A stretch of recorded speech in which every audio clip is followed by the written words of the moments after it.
आज हम लोगों को ये देखना है कि हम इस देश में मान सम्मान और स्वाभिमान का जीवन कैसे जी सकते हैं, क्योंकि खतरा इसी बात का है। जिएंगे तो जरूर, लेकिन कहीं गुलामी तो नहीं आने वाली। बाबा साहब स्वाभिमान देकर गए, सम्मान देकर गए, और आज इस देश में चारों तरफ बादल मंडरा रहे हैं।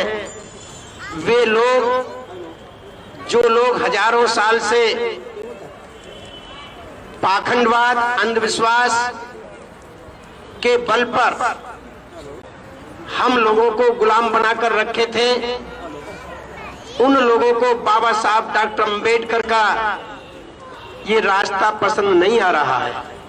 वे लोग पुनः हमको उसी जगह ले जाना चाहते हैं, गाय के नाम पर, धर्म के नाम पर या अन्य अंधविश्वास के नाम पर। तो हमें पहले जानवर नहीं, पहले इंसान के बारे में सोचना है। अगर इंसान सुरक्षित रहेंगे तो जानवर भी सुरक्षित रहेंगे, और अगर इंसान ही गुलाम बन गए तो जानवर तो ऑटोमेटिक गुलाम होते हैं। इसलिए आज इस अवसर पर किस चीज की जरूरत है? एक शब्द शक्ति जो मैं पढ़ रहा हूं, उसका अंग्रेजी में नाम है पावर। जोश, एनर्जी, ऊर्जा। ये पावर है कहां, ये देखना है। नौजवान में जीने के लिए पावर तो है, पर उस पावर का इस्तेमाल कैसे होगा, ये पावर ज्यादा बड़े रूप में कैसे बनेगी, हमें इस पर ध्यान देना है। बाबा साहब डॉक्टर अंबेडकर ने संविधान बनाया इस देश को चलाने के लिए, शांति व्यवस्था बनाने के लिए, कानून व्यवस्था बनाने के लिए, कर्तव्य और अधिकार दिलाने के लिए। लेकिन क्या वास्तव में बाबा का संविधान लागू हो रहा है इस देश में? आज भी समाज में जाकर के देखोगे तो वहां पर आज भी मनु का संविधान लागू होता है। इसलिए हमें अगर बाबा साहब का संविधान लागू करना है तो हमें बाबा साहब की एक बात पर चलना पड़ेगा। जब तक हम उस बात को लेकर के नहीं चलेंगे, हम लोग बहुत जल्दी कह देते हैं हम नॉन पॉलिटिशियन हैं, हम गैर राजनीतिक हैं। मैं कहता हूं बाबा साहब ने एक भी आदमी को गैर राजनीतिक नहीं रहने दिया, सबको पॉलिटिकल बनाया, राजनीतिक बनाया, सबको वोट का अधिकार दिलाया। एक एक आदमी के पास वोट का अधिकार है। जब वो अपने वोट का अधिकार का इस्तेमाल करता है तो पॉलिटिकल ही कहलाता है। इसलिए हम लोग इस सेंटेंस को आसानी से बोल देते हैं कि हम नॉन पॉलिटिशियन हैं। नहीं, हम पहले पॉलिटिशियन हैं, उसके बाद कुछ और है। क्यों? क्योंकि पावर के बिना कुछ नहीं है, बिना शक्ति के बिना कुछ नहीं है। इसलिए तो बाबा साहब डॉक्टर अंबेडकर ने कहा था political power is the master key of all which can open each and every lock. राजनीतिक सत्ता वो मास्टर चाबी है जिससे हर प्रकार का ताला खुल जाता है। एक चाबी बना लो, 1000 चाबी बनाने की जरूरत नहीं है, हजारों ताले खुल जाएंगे। और मैं आपको यह भी बताना चाहता हूं, बाबा साहब अगर कितने भी पढ़ जाते, विदेश में भी पढ़ लेते, अगर यहाँ पर अंग्रेजों की ताकत नहीं होती, अंग्रेजों का शासन नहीं होता, तो बाबा साहब इस देश में कुछ भी कर नहीं पाते। ये अंग्रेजों की ताकत के बल पर बाबा साहब डॉक्टर अंबेडकर ने इस देश में अपने आप को स्थापित किया। क्यों? क्योंकि इस देश के जो कर्णधार थे, जो चाहते थे, जो कांग्रेस के लोग थे, उन्होंने ये कह दिया था कि हम डॉक्टर अंबेडकर को संसद में नहीं आने देंगे, संविधान सभा में आने नहीं देंगे। हमने उनके लिए सारे गेट, सारे दरवाजे, सारे रोशनदान बंद कर दिए हैं। लेकिन धन्यवाद देता हूं बंगाल के अपने उन चांडालों को जिन्होंने विषम परिस्थितियों में बाबा साहब डॉक्टर अंबेडकर को संविधान सभा में भेजा, लेकिन यहाँ के चालाक लोगों ने बाबा साहब डॉक्टर अंबेडकर संविधान में न रह सके, इसलिए जिस क्षेत्र से जीत के आए थे खुलना जैसोर को, उन्होंने उस क्षेत्र को पाकिस्तान को दे दिया, जबकि शर्त ये थी कि जहां पर 49% हिंदू होंगे और 51% मुसलमान होंगे, या जहां पर मुसलमान 49% होंगे और हिंदू 51% होंगे, तो 51% हिंदू वाला क्षेत्र वो भारत में रहेगा और 49% वाला क्षेत्र वो पाकिस्तान में रहेगा। लेकिन वहां पर 51% हिंदू थे, उसके बाद भी गांधी एंड कंपनी ने वो क्षेत्र पाकिस्तान को दे दिया। बाबा साहब बड़े परेशान हुए, उन्होंने कहा कि इनका मकसद मुझे संविधान में सभा में जाने से रोकना है, इसलिए उन्होंने अंग्रेज प्रधानमंत्री लॉर्ड माउंटबेटन पर दबाव डाला, क्योंकि उनके पास ताकत थी। उन्होंने उनसे कहा कि मैं अपने देश में रहना चाहता हूँ, मेरा समाज भारत में है और ये मुझे नहीं चाहते कि मैं भारत में रहूं, इसलिए आप लोग इन लोगों पर दबाव बनाओ कि पहले डॉक्टर अंबेडकर को संविधान सभा में लेकर के आओ, तब हम तुम्हारा देश आजाद करेंगे। यही बात लॉर्ड माउंटबेटन ने नेहरू और गांधी से कही, तब इन्होंने दबाव में आकर के ये एक सीट को खाली कराया और बाबा साहब को संविधान सभा में लाए। तो ये अंग्रेजों की ताकत की बदौलत संविधान सभा में आए, अगर अंग्रेजों की ताकत नहीं होती तो बाबा साहब संविधान सभा में नहीं आते और इस संविधान को बना नहीं पाते। इसलिए हमें बहुत गहराई से हर चीज पर ध्यान देने की जरूरत है। ताकत की कद्र है, ताकत जहां है वहां हर चीज मानी जाती है, जहां ताकत नहीं है वहां किसी की कोई बात नहीं मानी जाती।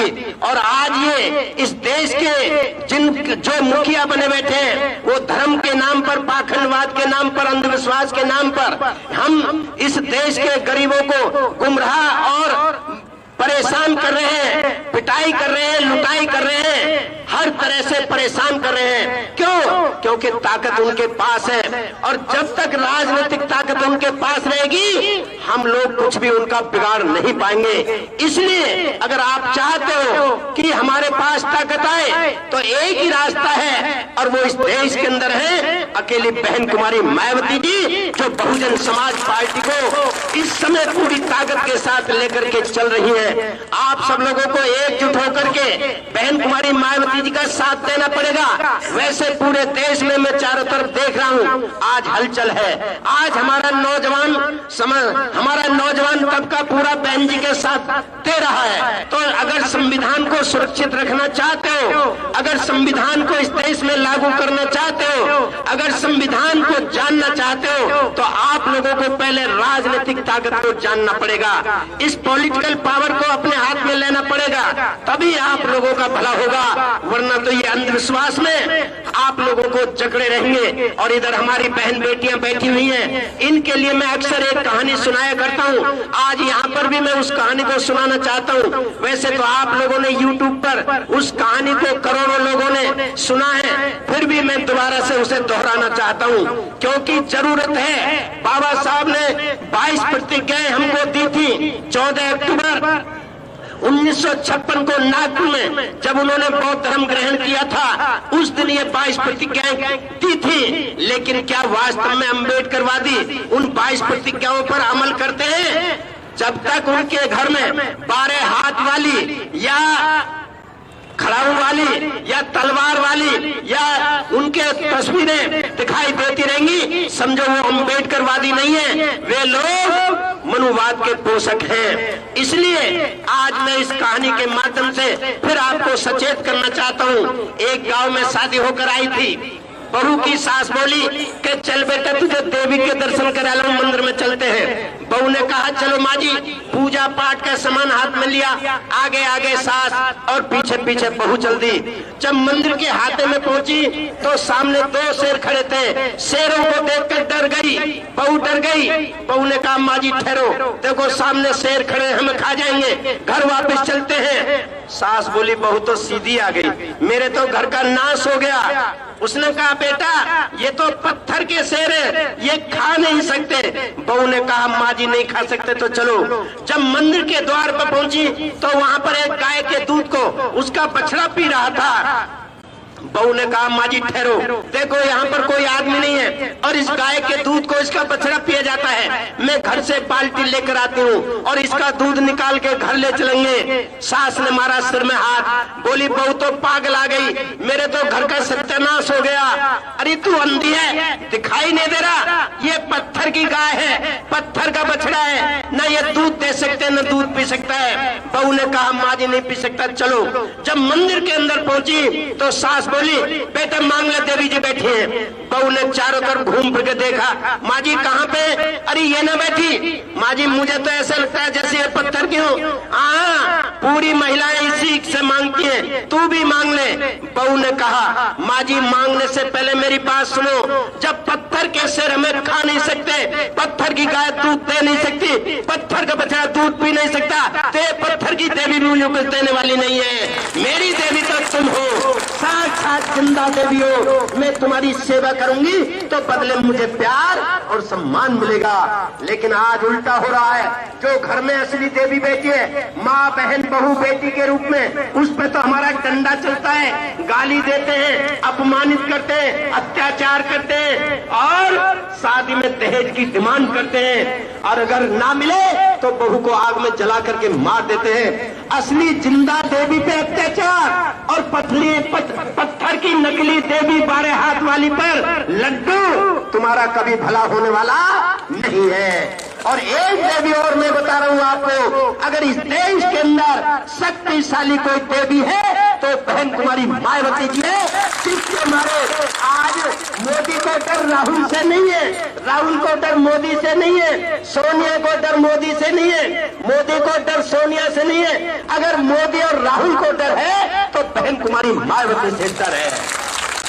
इसलिए आज आप सब लोग यहाँ से एक प्रतिज्ञा करके उठेंगे, नौजवान हो चाहे बुजुर्ग हो, चाहे बहन हो चाहे भाई हो, चाहे हमारे कोई भी हो, चाहे धार्मिक है, चाहे जाति के नाम पर संगठन है, चाहे धर्म के नाम पर संगठन है, चाहे महापुरुषों के नाम पर संगठन है, अगर वो वास्तव में बाबा साहब के सच्चे पुजारी हैं तो जहाँ जो कर रहे करें, लेकिन अपने संबोधन में एक बात जरूर कहें कि भाई हमारी जो लड़ाई है वो मोदी से लड़ाई है और इस लड़ाई को अगर जीत सकते हैं तो बहन कुमारी मायावती जी जीत सकती है। तो हमें हाथी का बटन दबाना है और बहुजन समाज पार्टी को सत्ता में लाना है। तो आप वास्तव में समाज के सच्चे सिपाही हैं, वरना तो धोखा ही धोखा है। जाति और धर्म के नाम पर कहीं जाटम महासभा, कहीं पर जो वेरवा महासभा, कहीं पे रैगर महासभा, कहीं पे मेघवाल महासभा, कहीं पे वाल्मीकि समाज महासभा, कहीं सैनी महासभा, कहीं राजपूत महासभा,